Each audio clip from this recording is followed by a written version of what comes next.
하나님 말씀 함께 읽어보도록 하겠습니다. 베드로전서 2장 1절에서 3절 말씀입니다.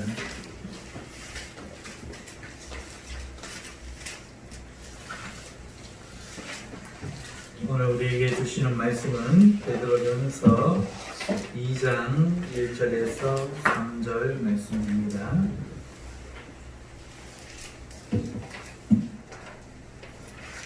찾으셨으면 우리 함께 합독하시도록 하겠습니다.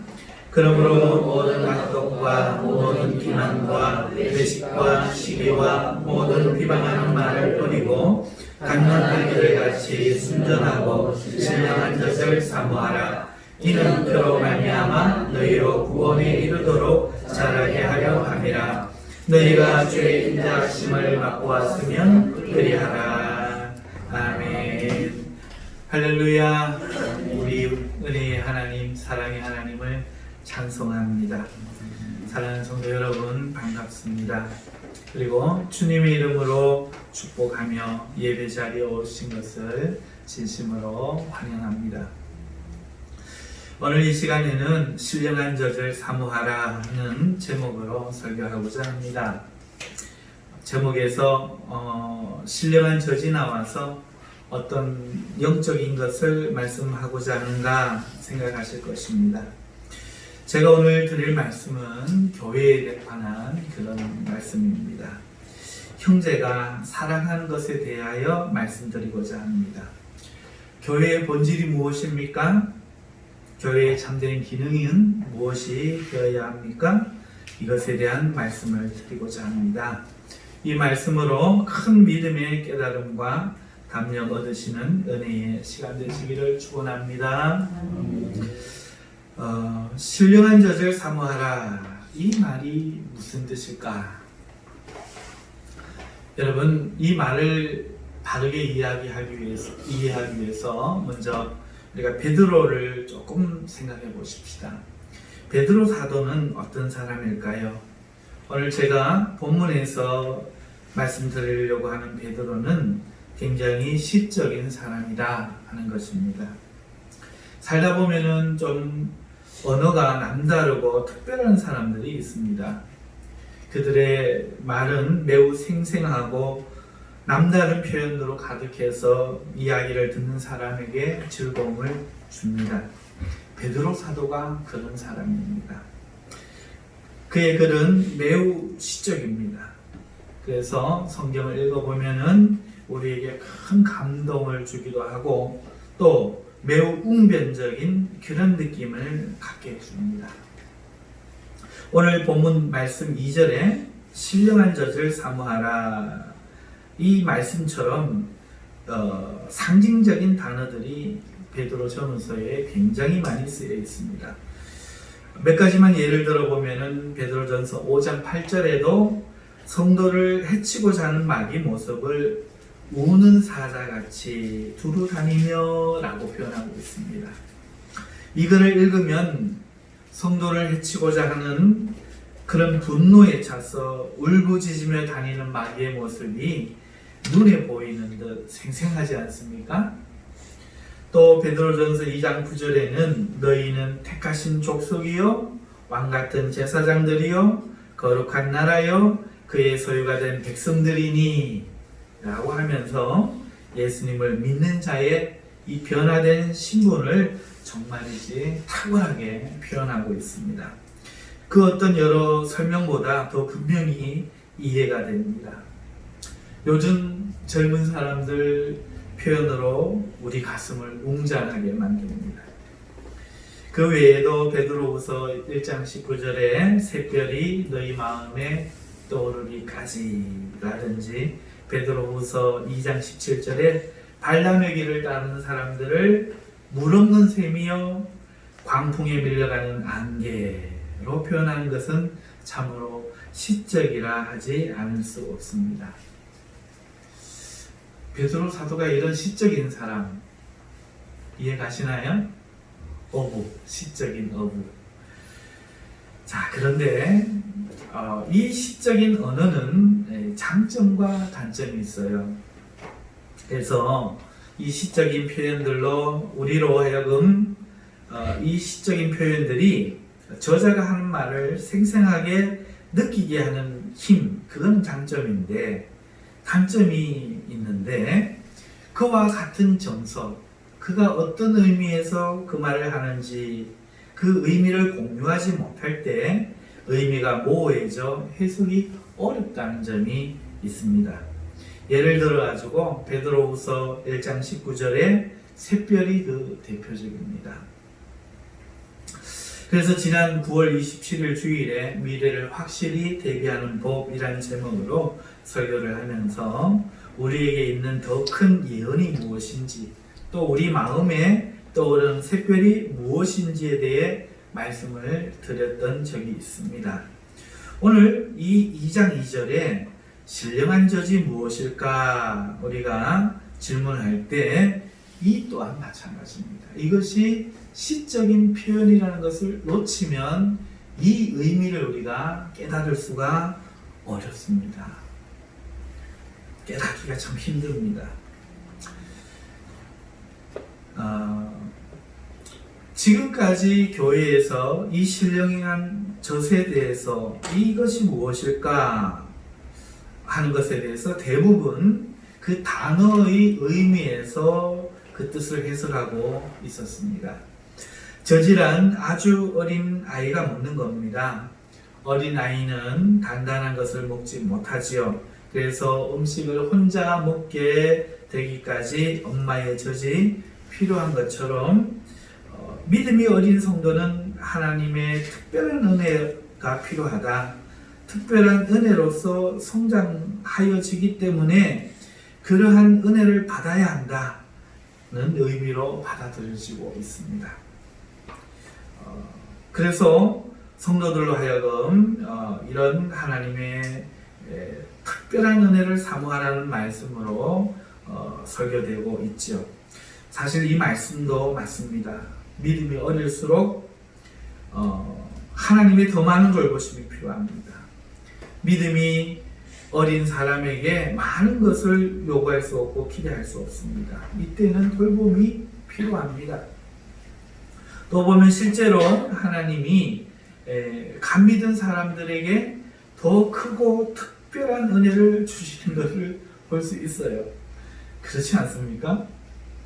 묵은둥이들에게는 없는 따끈따끈하고 또 새로운 그런 은혜가 틀림없이 있습니다.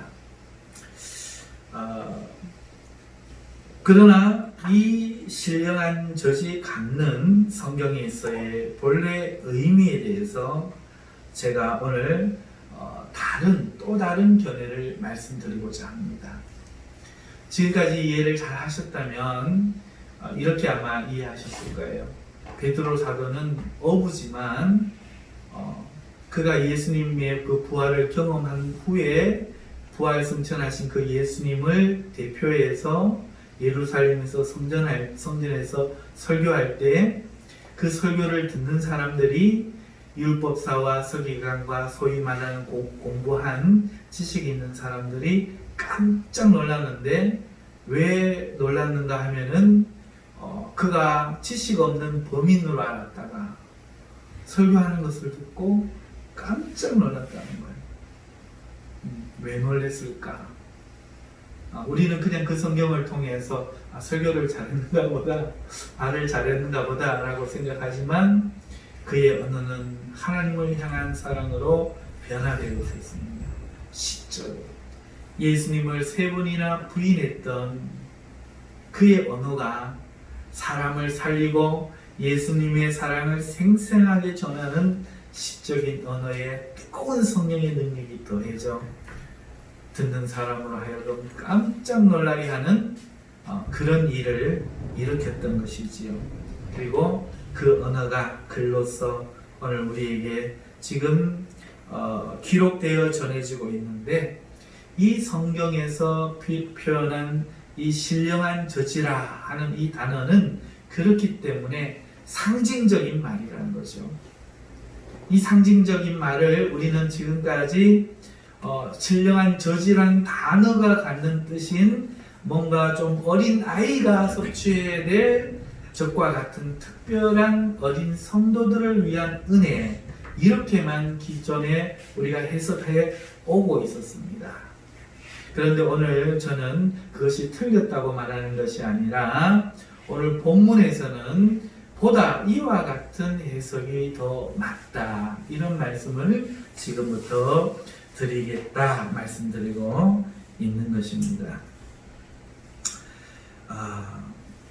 그리고 저는 이 신령한 젖이 갖는 베드로 전서에서의 원래 의미는 형제의 사랑을 말한다, 이렇게 말씀을 드리겠습니다. 신령한 젖과 형제의 사랑, 도무지 매치가 안 돼서 놀라고 있습니까? 그렇습니다. 놀랄 만한 일이지요. 하지만 제 이야기에 공감하게 된다면 놀랄 뿐만 아니라 어쩌면 두려워질 수도 있습니다. 이것이 사실이라면, 신령한 젖이 형제의 사랑이라는 이 말씀이 사실이라면 우리는 교회와 형제 사랑에 대해서 정말 심각하게 다시 한번 생각해 보지 않을 수 없게 될 겁니다. 왜냐하면은 기존의 이해대로라면 한 사람이 예수님을 믿고 난 후에 그가 실족하지 않고 구원에 이르도록 자라기 위해서 하나님의 특별한 은혜가 필요한데, 그래서 그가 그 특별한 은혜를 구해야 하는 것인데, 이 경우에 그 신자가 혹 구원에서 떨어진다고 해도 그 책임은 그가 하나님께 은혜를 받지 못한 결과이지 우리에게는 없습니다. 그런가요? 다시 한번 말씀드릴까요? 기존의 해석대로 어린아이와 같이 신령한 젖을 사모하라는 이 말씀이 예수님을 감믿어 어린 성도가 이제 구원에 이르도록 자라는 게 필요한데, 그러면 신령한 젖이 안 필요한가? 어른 음식을 처음부터 먹을 수는 없지 않는가? 특별한 은혜가 필요하다. 이게 굉장히 상식적으로 납득이 되죠. 그래서 우리는 그렇게 대부분 그냥 이해를 하고 있는데, 자, 이런 경우에 그 성도가 만약에 특별한 은혜를 못 받아서 자라지 못했다면, 그래서 혹 구원에서 떨어졌다면 안타까운 일은 맞습니다. 안타까운 일은 맞는데 책임은 누구에게 있습니까? 적어도 나에게는 없지요. 직접적인, 그 사람이 떨어진 직접적인 책임이 나에게는 없고, 단지 이제 도의적으로 안타깝고 뭔가 좀 더 애쓰지 못한, 중보기도 해주지 못한 그런 책임만 아마 느껴지겠지요. 하지만 오늘 제가 말씀드린 것처럼 신령한 젖이 형제의 사랑이라면 이야기가 완전히 달라집니다. 새신자가 구원에 이르지 못한 것은 형제 사랑이 없어서인 것이 되기 때문에 형제 사랑을 공급하지 않은 책임이 우리에게 그때부터 발생하는 겁니다. 특별한 은혜일 때는 없는 책임이, 이 신령한 젖이 형제 사랑을 말한다면은 그때부터는 그가 구원에 이르지 못한 것은 형제 사랑을 받지 못한 까닭이기 때문에 형제 사랑을 주지 않은 우리에게 직접적인 책임이 돌려집니다. 같은 문제가 아니죠. 완전히 다른 문제입니다. 자, 그래서 이 신령한 젖의 의미가 기존의 어린 성도에게 주어지는 특별한 하나님의 은혜를 말하려고 하는 건지, 아니면 제가 말씀드린 대로 형제의 사랑을 말하려고 하는 건지, 이것은 대단히 중요하지요. 이 말씀을 듣기 전에는 그냥 넘어갈 수 있는 문제인데, 그렇다면 이제부터 신령한 젖이 형제 사랑을 의미하는지에 대해서 제가 말씀을 드릴 터인데, 여러분들은 귀를 크게 여시고 눈을 크게 뜨시고 저를 따라오시면서 확인하셔야 할 줄 믿습니다. 아멘. 자, 이제부터 그 이유를 한 두 가지에 의해서 말씀드리려고 합니다. 자, 먼저 2장 1절이 어떻게 시작하고 있죠? 그러므로 이렇게 시작하고 있습니다. 여러분, 이 그러므로는 인과관계에서 결론을 원인과 연결하는 접속사입니다. 따라서 앞에 말한 어떤 것의 결론으로 2장 1절이 시작되고 있다는 거죠. 그러니까 너희는 앞에 어떠하니 1절 같이 하고 2절에 갓난 아기들 같이 순전하고 신령한 젖을 사모하라. 이렇게 됩니다. 맞습니까? 예, 동의해 주셔서 감사합니다. 그렇다면 이 그러므로는 앞에 어떤 원인을 봤는데요. 보통 이 본문은 앞과 뒤에 영향을 받는데 앞에서는 영향을 받고 뒤에는 영향을 미치겠지요. 그러니까 가장 근접 문맥, 앞에 영향을 주는 원인이 되는 문맥은 22절에서 25절입니다.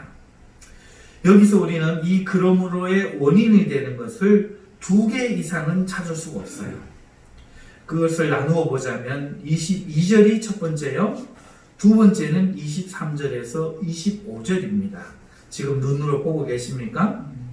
먼저 22절이 뭘 이야기하고 있습니까? 형제 사랑에 대해서 말하고 있지 않습니까? 형제를 뜨겁게 사랑하라. 맞습니까? 자, 23절에서 그러면 2절, 25절까지는 무엇을 이야기합니까? 성도를 거듭나게 하는 시인 하나님의 말씀에 대해 말하고 있습니다. 그 말씀이 세세토록 있다는 것입니다. 맞습니까? 그렇죠? 자, 그러면 두 개지요. 이 그러므로가 형제를 뜨겁게 사랑하라. 그러므로 이든지 아니면 하나님의 말씀은 세세토록 계신다. 그러므로 이든지. 그렇지요? 자, 여러분 22절을 그러므로가 받는다면은 이미 형제 사랑을 받는 거지요. 그러니까 이 경우에는 벌써 결론이 났기 때문에 조명할 필요가 없습니다. 문제는 23절에서 25절을 받는다고 보는 것인데요. 이 23절에서 25절의 말씀은 하나님의 말씀이 세세토록 있으니 그러므로 너희는 2장 1절에 모든 악독과 모든 기만과 외식과 시기와 모든 비방하는 말을 버리고 2장 2절에 갓난아기들 같이 순전하고 신령한 젖을 사모하라가 됩니다. 맞죠? 네. 자, 어떻게 보니까 이렇게 보니까 하나님의 말씀이 세세토록 있으니 너희는 이런 악독을 버리지 않으면 심판받는다. 그러니 회개하라. 이런 말씀으로 들립니다. 자, 그런데 제가 왜 이 형제 사랑이라고 말씀드리는지 이 23절에서 25절의 말씀 가지고 두 가지로서 말씀을 드리겠습니다.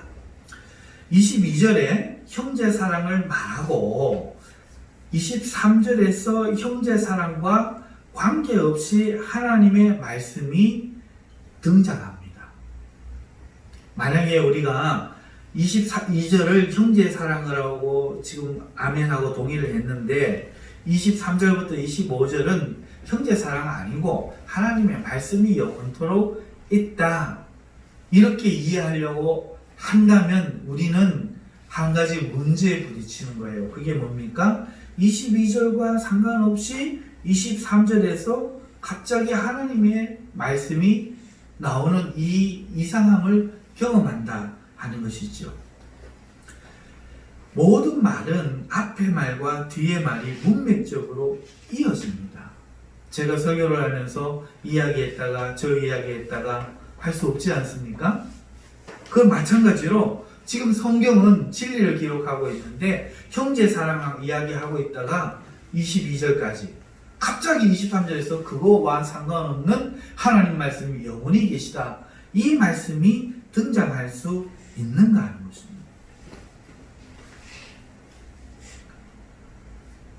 따라서 우리가 보통 앞에 이야기를 하고 이 이야기를 더 풍성하게 설명하기 위해서 다른 것을 예로 가지고 와가지고 앞에서 설명하는 경우가 있는 것처럼 이 형제의 사랑도, 이 형제의 사랑이 22절에 말했는데 이 23절부터 25절 말씀은 하나님의 말씀이 영원히 있는데 그 말씀으로 너희가 거듭난 거 아니냐.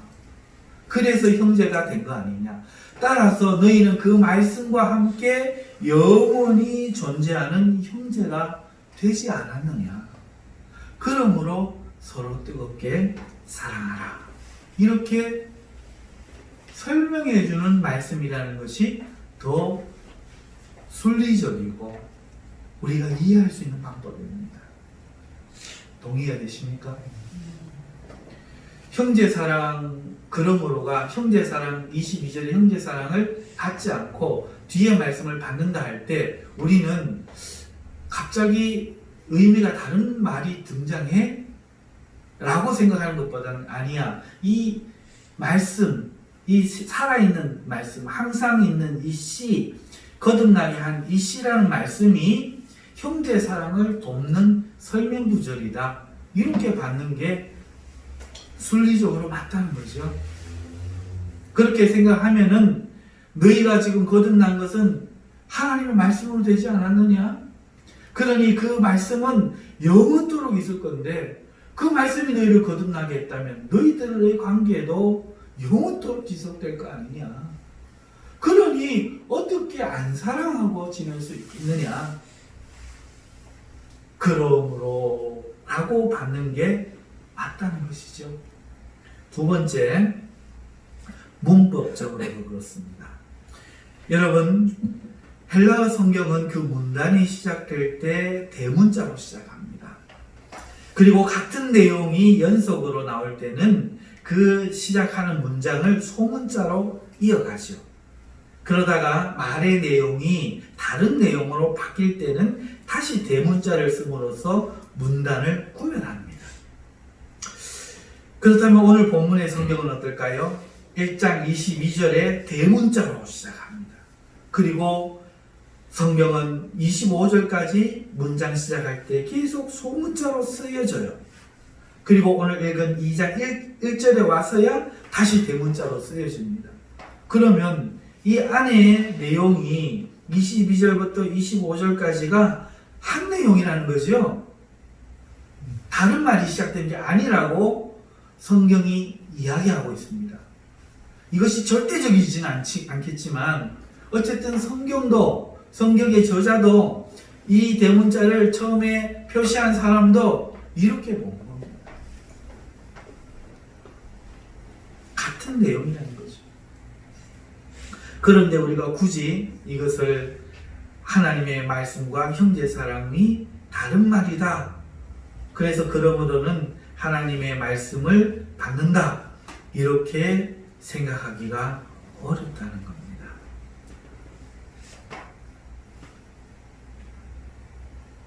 자, 그러면 이 두 부분을 같은 내용으로 보고 해석하면 이미 제가 한번 설명을 했지만 이런 말이 되죠.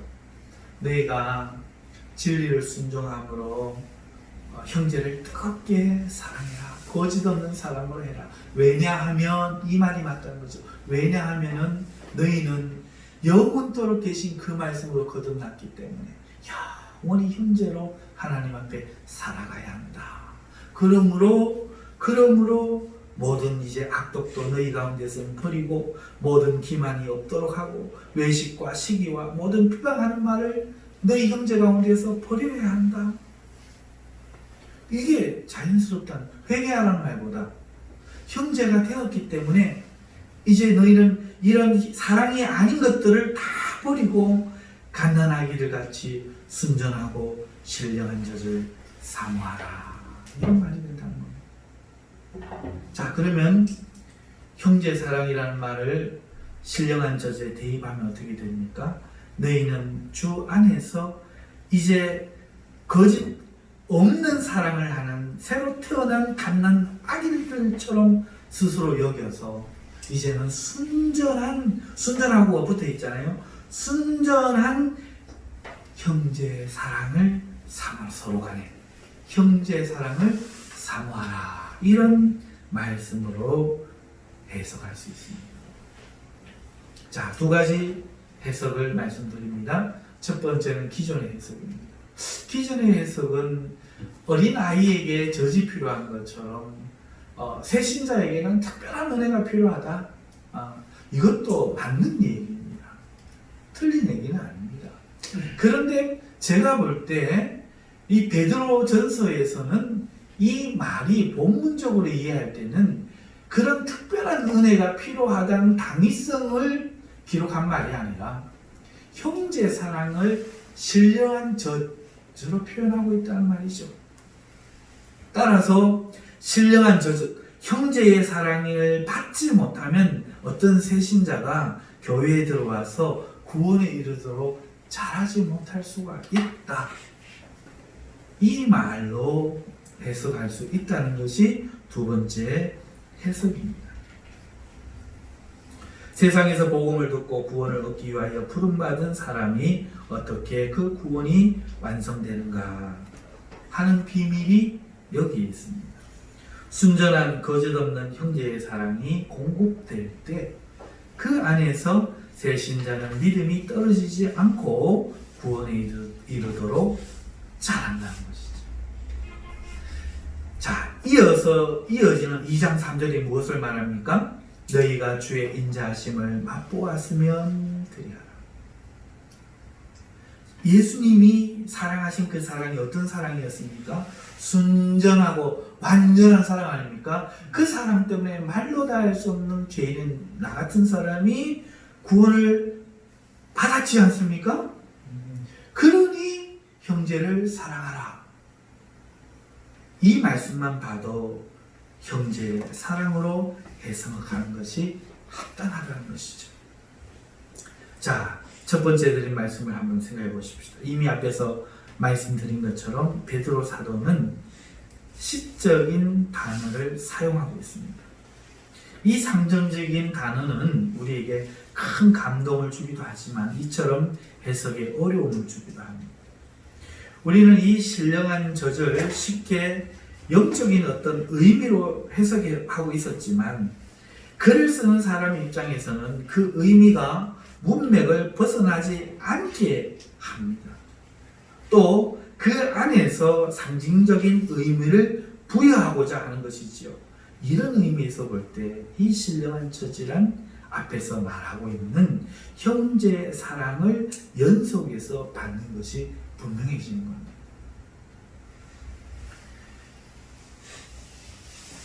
그러면은 오늘 이야기를 결론하자면 어떻게 됩니까? 베드로 사도는 무슨 말씀을 하고 있습니까? 너희, 즉 교회가 구원의 요람이 되어야 하나님의 구원이 완성된다는 겁니다.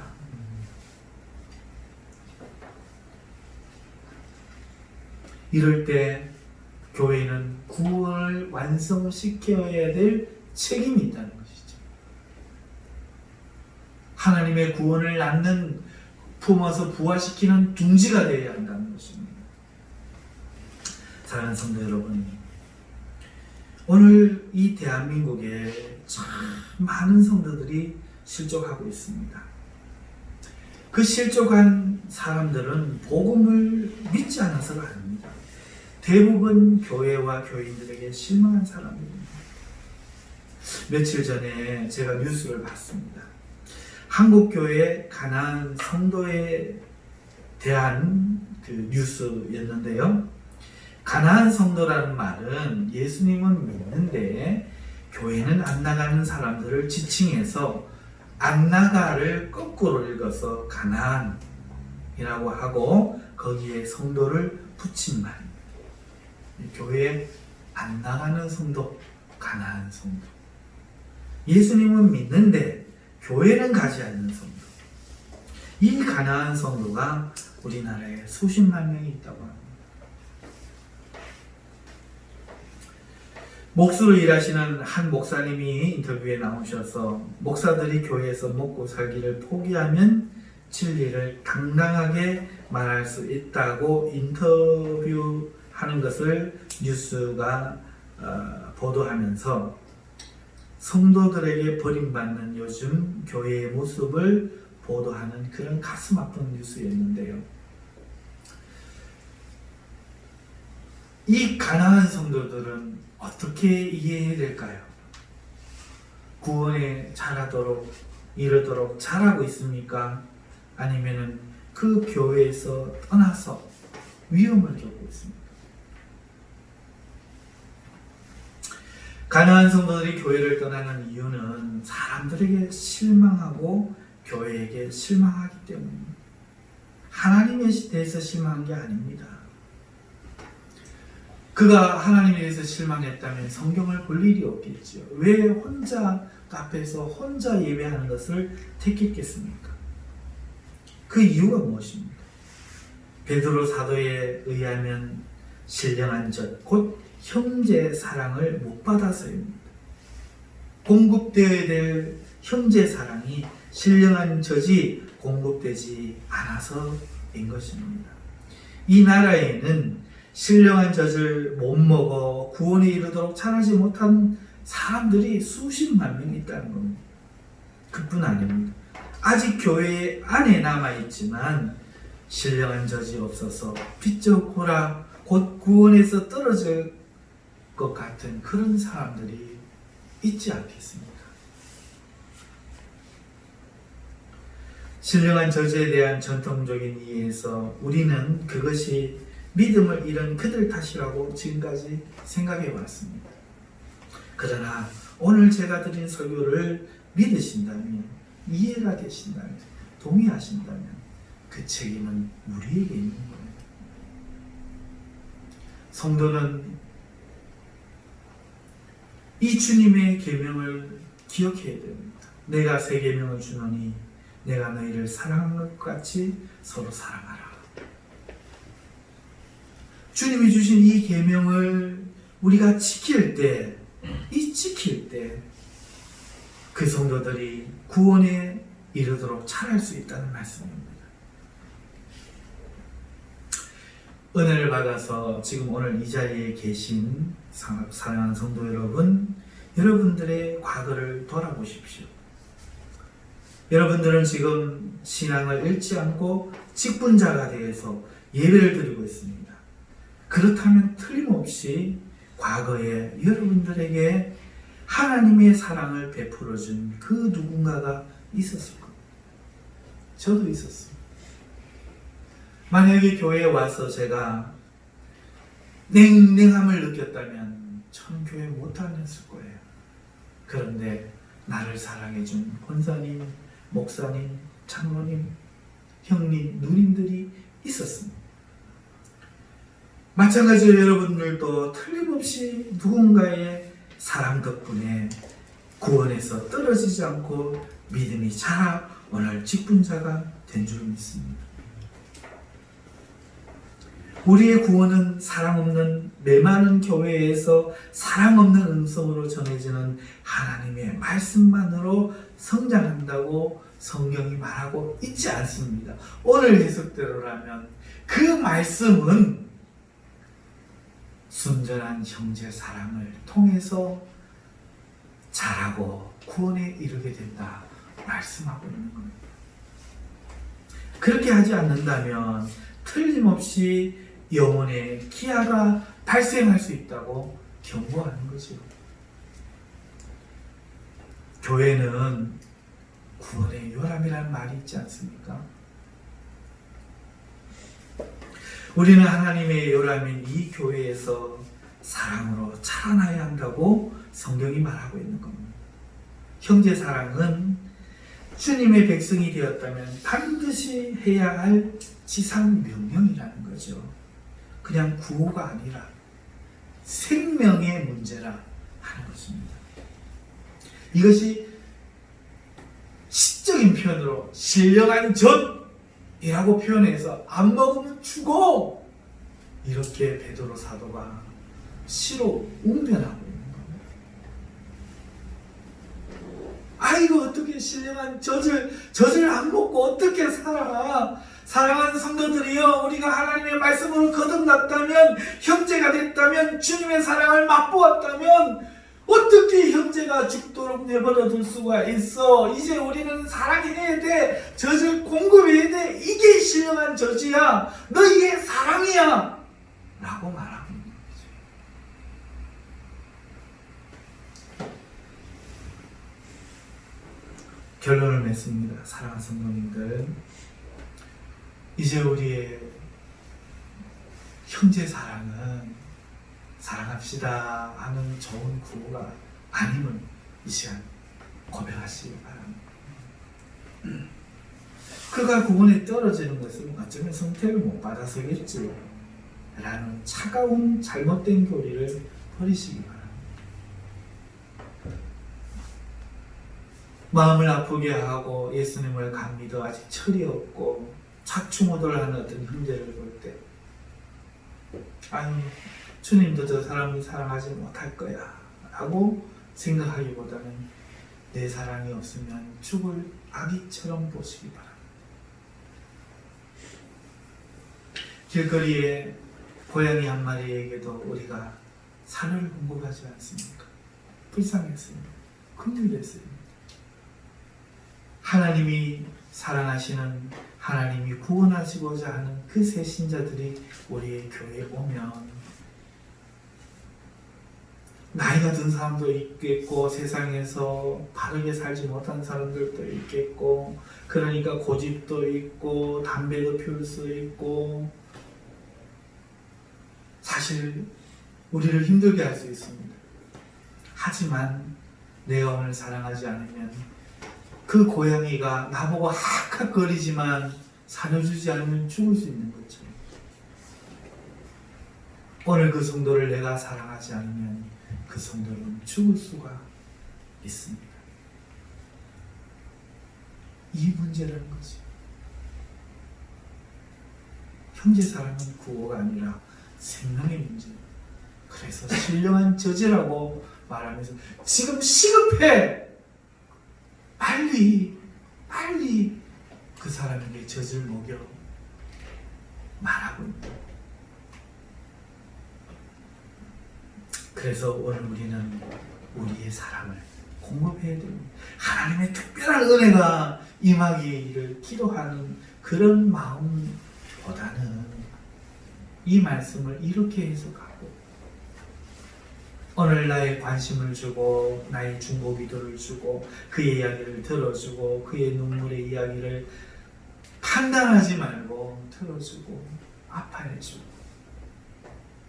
친구가 되어주고 예수님을 소개해주고 참아주고 인내해주는 사랑이 그 사람을 구원에 이르도록 자라게 할 수 있다는 사실을 받아들이십시오. 그렇게 하지 않으면 그 사람은 죽어갈 겁니다. 오늘 이 자리에 적어도 성숙하다고 생각하신 성도님들이 있다면 틀림없이 그 사람 받았습니다. 오늘 우리는 베드로 사도의 말씀처럼 신령한 젖인 형제 사랑을 충만하게 교회가 공급하기를 서로가 사모해야 합니다. 이 진리에 순종하여 우리의 영혼이 깨끗해지게 하고 이 교회의 모습이 세상의 소금과 빛이 되게 하여야 합니다. 교회는 주님의 사랑이어야 하고 사랑의 구원의 요람이 되어야 합니다.